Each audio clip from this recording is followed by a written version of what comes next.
જામનગરમાં વડાપ્રધાન નરેન્દ્ર મોદીના સફળ કાર્યકાળમાં 12 વર્ષ પૂર્ણ થવાના અવસરે વિવિધ કાર્યક્રમોનું આયોજન કરવામાં આવ્યું હતું। રાજ્યમંત્રી રીવાબા જાડેજા અને ધારાસભ્ય દિવ્ય સકબરીની ઉપસ્થિતિમાં સ્વચ્છતા અભિયાન, વૃક્ષારોપણ અને મહાઆરતી જેવા કાર્યક્રમો યોજાયા હતા। શહેરના વિવિધ વિસ્તારોમાં અને ધાર્મિક સ્થળોએ સફાઈ અભિયાન હાથ ધરાયું હતું તેમજ પર્યાવરણ સંરક્ષણનો સંદેશ આપતા વૃક્ષારોપણ પણ કરવામાં આવ્યું હતું। કાર્યક્રમ દરમિયાન વડાપ્રધાનના વિકાસ અને જનકલ્યાણ કાર્યોને બિરદાવતા આવાસ યોજના, મફત અનાજ અને કન્યા કેળવણી જેવી યોજનાઓ અંગે માહિતી આપી વિકસિત ભારતના સંકલ્પમાં સહભાગી બનવા અપીલ કરવામાં આવી હતી।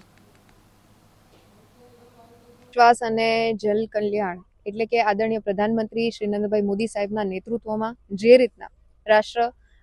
વિકાસશીલ તરફથી વિકસિત ભારત બનવા જઈ રહ્યું છે ત્યારે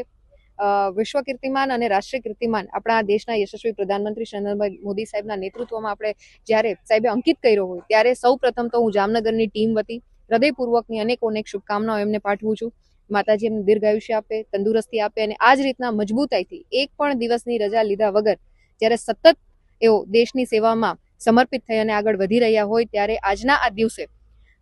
લોક ભાગીદારી સાથે સ્વચ્છતા અભિયાનની વાત હોય, વૃક્ષારોપણની વાત હોય, સાથે સાથે ધાર્મિક સ્થળો ઉપર પણ સ્વચ્છતા અને મહાઆરતીનું આયોજન કરવામાં આવ્યું છે। હું જામનગરની જનતાને ખૂબ હૃદયપૂર્વકની અપીલ કરું છું, વિનંતી કરું છું કે આ પ્રકારના અભિયાનો ફક્ત એક દિવસ નહીં પરંતુ 365 દિવસ ચાલનારા અભિયાન છે। જેમ આપણને આપણું ઘર સ્વચ્છ ગમે છે એવી જ રીતના આપણો મહોલ્લો, આપણું મંડળ, આપણું જિલ્લો અને આપણું રાજ્ય પણ ક્યાંક સ્વચ્છતા તરફ અગ્રેસર થાય અને ગુજરાત તો પહેલેથી જ 2 દાયકાઓથી જ્યારે મોડલ સ્ટેટ તરીકે આ રાષ્ટ્રને આગળ વધારવામાં સતત સહયોગ આપી રહ્યું હોય આદરણીય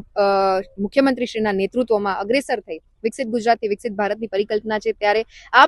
પ્રકારના અભિયાનમાં પ્રાકૃતિક સંવર્ધનની વાત હોય, ક્લાઇમેટ ચેન્જમાં પણ ગુજરાત અગ્રેસર થતું હોય અને સ્વચ્છતા અભિયાન કરી અને ક્યાંક આપણે જનભાગીદારીથી જોડાઈ અને આપણે આ દેશનું